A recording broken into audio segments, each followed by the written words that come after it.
하셨던 말씀, 업무를 좀 조정하고 소속을 바꾸자 얘기하셨어요? 네. 그거 조금 자세히 얘기해 보실래요? 저기 국방부에서 섭섭해 하실 것 같은데? 옆에 보니까 밉지 않으세요? 탈출하려고 그래요?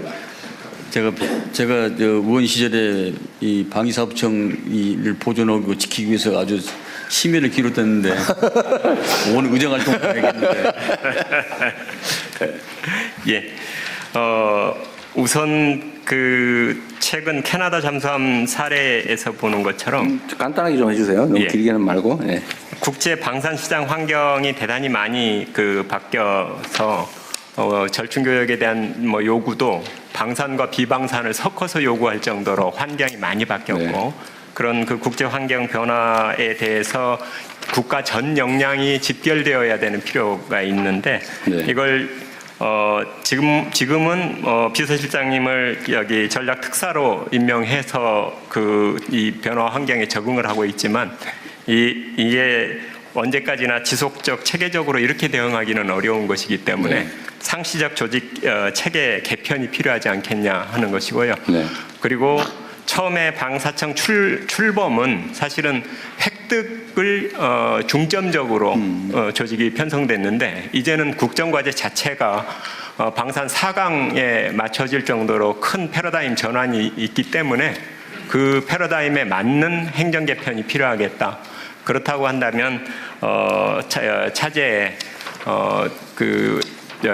차로 승격해서 전 부처에 대한 조정과 역량 결집 이런 게 하게 했으면 좋겠다는 것이고요. 네. 그리고 이제 이렇게 하는 김에 저희의 업무 그 내용 속에 군 소요에 대한 획득만이 아니고 어제 대통령님께서 소방 그 산불 헬기와 국가연 공동개발 말씀을 하셨는데 그 전 부처에 흩어져 있는 헬기나 함정처럼 전쟁 시 동원 자원이 될 수 있는 그런 그 국가 자원, 국가 방위 자원에 대해서도 통합적인 사업 관리를 할 필요가 있다고 생각되고요. 그런 통합적인 사업 관리를 한다면 국가연과의 공동개발 문제는 자연스럽게 해소되는 문제라고 생각을 합니다. 그래서 기능적으로는 그런 그 전 부처의 획득 그 사업에 대한 통합적 관리라는 측면 그리고 방산 역량을 획기적으로 늘리는 네. 그런 측면에서 말씀드리는 겁니다. 핵심은 이게 국방부 산하의 방위사업청은 무기 조달, 예. 구매, 조달 이런 것만 주로 했는데 예. 이제는 연구개발 또 협업. 원래 획득 속에는 구매와 연구개발을 다 합쳐서 획득이라고 하고요. 이제 그 방산 수출은 사실은 획득의 파생적 기능처럼 그동안 다뤄져 왔던 게 사실인데 이제는 적어도 이게 균형적인 그 사업이 되었다는 것입니다. 내부 토론 안 해보셨죠? 네. 내부 토론 아직 안 해봤습니다. 제가 처음 듣는 얘기인데요. 방사청장님 좀 미움받으실 것 같아요. 사실 방위사업청은 획득 예전에 린다김 등 여러 가지 방산 비리 때문에 방위사업청이 2006년도에 출범을 했는데 그때 획득과 R&D 연구개발이 양대 축이었습니다. 근데 R&D 연구개발을 지난 정부에서 국방부로 그걸 가지고 올라간 걸 제가 그걸 막았었거든요. 그러면 이게 방위사업청이 껍데기가 되기 때문에 R&D 연구개발을 가지고 오면은 또 다른 제2의 비리 사건이 터질 수 있다. 그래서 그건 안 된다. 방위사업청에다 놓는 게 맞다. 주축이 획득과 R&D 연구개발입니다. 근데 R&D 연구개발인데 이 분야에 대해서 지금 청장님이 말씀을 하셨기 때문에 한번 여러 가지 토의를 한번 해볼 필요가 있다 생각합니다.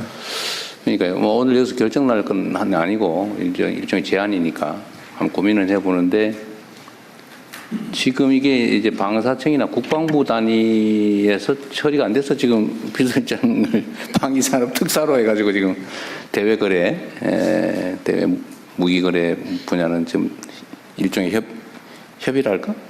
이런 걸 하고 있는 중인데 이게 지금 그러니까 국방부의 단독 사업을 하기는 너무 광범위하다 업무가 그런 얘기죠. 예. 광범위한 것도 있지만 사실은 방산 수출과 관련된 기능에 수출 그 정책 지원 또 협력 그리고 한 가지는 이제 방산 수출 정보를 취합하는 것 이런 그 기능을 늘려야 비로소 행정적인 그 지원이 가능할 수 있는데 비서실장 얘기 잠깐 들어볼까요, 그럼? 네, 뭐 지금 이제 예전에 방위산업은 무기를 사고 팔던 요 단순한 관계에서 이제 국제시장이 엄청 많은 비용을 들여서 우리가 무기를 판매하려고 하고 있는데 반대급부로서 경제적 지원이라든지 산업 수출이라든지 이렇게 복합적으로 논의되고 있는 게 사실입니다. 그래서 그런 부분에 여러 가지 환경이 좀 달라지기 때문에 국방부 장관님과도 충분히 좀 논의해서 향후에 좀 고민해 볼 필요가 있다고 생각합니다. 그러니까 저도 이번에 이제 순방을 다니면서 정상들과 얘기를 좀 해보면 사실 방위 분야에 대한 관심들이 상당히 높고 특히 대한민국 무기 체계에 대한 선호도가 엄청 높아요. 대신에 단순 구매는 안 한다. 뭐 대체적으로 당연히 현지 생산해라, 대응 구매해라. 또 주변 국가와의 외교적 관계는 어떻게 되냐. 예를 들면 뭐 사거리 문제는 어떻게 해결할 거냐 등등 매우 복합적이더라고 보니까 만들어 파는 정도가 아니고 하여튼 외교부 그다음에 산업부 왜냐하면 그쪽이 현지 뭐 산업 기술 지원을 해줘야 되기 때문에 하여튼 그런 복합적인 요소가 있긴 한 것 같아요. 그렇습니다. 예. 그래서 하나의 무기 체계를 어떤 부처가 혼자 할 수 있는 시대는 아니고 유관 부처가 시스템으로 유기적으로 이렇게 움직여야 됩니다. 예, 근데 만약에 청장님이 한 생각대로 된다 하더라도 각 정부의 각국에 나가 있는 무관들의 여러 가지 정보 척보를 그게 집약하지 않으면은 이게 생산할 수가 없는 그런 부분도 있기 때문에 여러 가지 다부처가 같이 해야 될 사항이라고 생각합니다. 논의를 한번 해보십시오. 그러니까 지금 방사청의 업무가 지금 재편돼야 된다고 얘기하시는 거죠. 그렇습니다. 그죠? 예. 그 실제 지금 장관님 말씀에 뭐 깊이 공감하고요. 그 뭐 무관 정보 뭐 이런 것들도 같이 공유해야 된다고 생각을 하는데 중요한 건 제가 청장으로 와서 보니까 방산진흥본부를 만들자고 하는 제안을 했는데 결과가 직원 2명 늘려주는 걸로 끝났습니다. 그 이런 뭐 방산진흥본부가 왜 필요하냐? 그러니까 그 근본적으로 이 틀 자체를 크게 생각하지 않으면 공무원 증언해달라는 식의 요구처럼 듣습니다. 그런데 이건 그 조직 전체 측면에서의 기능적 보강이고 부처 간의 다부처 간의 협업을 어떻게 끌어내느냐, 그걸 어떻게 조정하느냐 그 차원에서 문제를 봐야 된다는 겁니다. 이 문제는 뭐 이 정도 하고요. 비서실장께서 사실 실제 총괄이니까 나중에 한번 국방부하고 같이 한번 의논을 해보시죠. 네, 알겠습니다. 네. 그리고 이제 세부적인 내용 중에 사람들은 아까 우리 장관님께서 말씀하신 것처럼 무기 조달 그러면 딱 떠오르는 사람 있죠. 무슨 김이라고. 그처럼 부정부패에 노출될 위험이 높죠. 요즘 많이 투명화되긴 했는데. 네.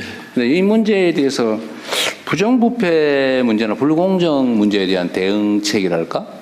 뭐 이런 거는 지금 언급이 잘 안 되고 있는 것 같은데 어떠세요? 사실은 방산 비리 그러면 예전에는 상층 부패였습니다. 네. 부패의 수준이 적어도 장관급 이상의 부패. 지금은 하급 공무원의 부패 수준 정도이지 적어도 그 고위 공무원 수준의 부패는 거의 없다고 보면 예, 됩니다. 예. 체계적으로 많이 개선이 됐다. 오히려 뭐 그 저희 청에 검찰 쪽에 파견도 있고 감사관도 있고 이렇게 중층적으로 보고 있습니다. 이게 사실 옛날도 아닌데 얼마 전까지 그 무슨 구조함을 만들었는데 소나가 없는 구조함 만들었다. 그거 아세요? 그런 얘기도 안 있었고? 16년 됐습니다. 16년 됐어요? 네. 그 다음에 헬기 개발을 했는데 헬기가 갔다 오니 뭐 이게 주행거리라고 그럽니까? 이게 비행거리? 이게 너무 짧아가지고 전투를 할 수가 없다고. 갔다가 되돌아올 수가 없다고. 그때 옛날 그런 헬기도 모르세요? 지금은 오히려 절차가 굉장히 엄격하다 보니까 네. 그 엄격한 절차 때문에 사업이 장기화되는 게 거꾸로 그게 문제입니다. 문제. 예. 요즘은 어쨌든 이게 뭐 날지 못하는 비행기라든지 이런 건 없나 봐요. 지금은 그런 일 없습니다. 제가 그 제도 개선 사항으로 사업 타당성 조사 관련한 네.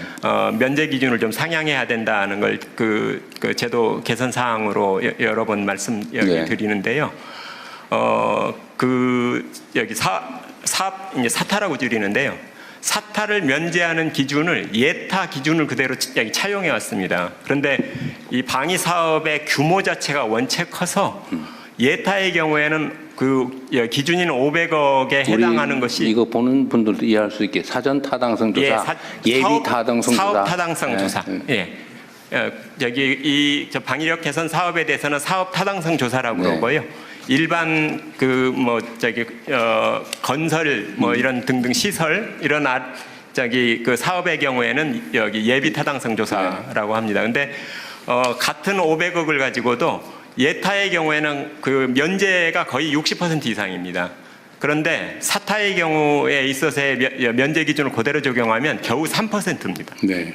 그러니까 이제 너무 이거에 의해서도 굉장히 그 사업이 많이 지체되고 있는 하여튼 현실입니다. 조달 관련된 무기 획득 절차와 시간이 너무 복잡하고 길다는 얘기는 있긴 해요. 예. 이미 요즘은 과학기술 발전 속도가 너무 빠른데 이제 승인 날 때쯤 되면 이미 구기종 되어버리는 예. 그런 문제도 좀 개선책을 만들어야 될 것 같습니다. 알겠습니다. 어쨌든 아까 무기산업 관련해서는 어쨌든 국내 기업들, 중소기업들, 네. 벤처기업이나 스타트업들에게 기회를 많이 주자라는 예. 거는 좀 각별히 신경 써주시고요. 예. 어쨌든 뭐 많이 없어졌다고는 하지만 여전히 국민들 사이에는 이런 의심이 있기 때문에 부패와 불공정 문제가 제기되지 않도록 엄격하게 잘 관리하시기 바랍니다. 알겠습니다.